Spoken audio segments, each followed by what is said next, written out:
জাতীয় গণতান্ত্রিক পার্টি জাকপার নিবন্ধন বাতিল অবৈধ ঘোষণা করেছে হাইকোর্টের বিচারপতি মোহাম্মদুল্লাহ এবং বিচারপতি ফয়েজ আহমেদের দ্বৈত বেঞ্চ। এই রায়ের মাধ্যমে ৩৬ নম্বর নিবন্ধন ফিরে পেল জাকপা। জাতীয় গণতান্ত্রিক পার্টি জাকপা ১৯৮০ সালের ৬ এপ্রিল শফিউল আলম প্রধানের নেতৃত্বে যাত্রা শুরু করে।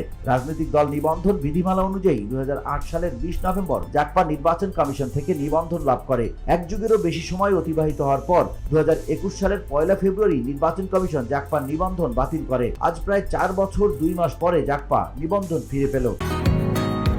বসুন্ধরা, উত্তরা, বনশ্রী, কুড়িল ও বাড্ডা সহ রাজধানীর বিভিন্ন স্থানে অভিজাত ও অত্যাধুনিক মানের ফ্ল্যাট কেনার এক নির্ভরযোগ্য প্রতিষ্ঠান প্লেজেন্ট প্রপার্টিজ লিমিটেড। তাই আপনার স্বপ্নের আবাসনের জন্য আজই যোগাযোগ করুন। Pleasant properties limited, where destiny matches eventually. তাৎক্ষণিক অনুভূতিতে জাকপা সভাপতি ব্যারিস্টার তাসমিয়া প্রধান বলেন, মহান রাব্বুল আলামিনের দরবারে শুকরিয়া আদায় করছি। আমরা আমাদের রাজনৈতিক অধিকার ফিরে পেয়েছি। দেশ ও জনগণের প্রয়োজনে জাকপার সংগ্রাম চলবে।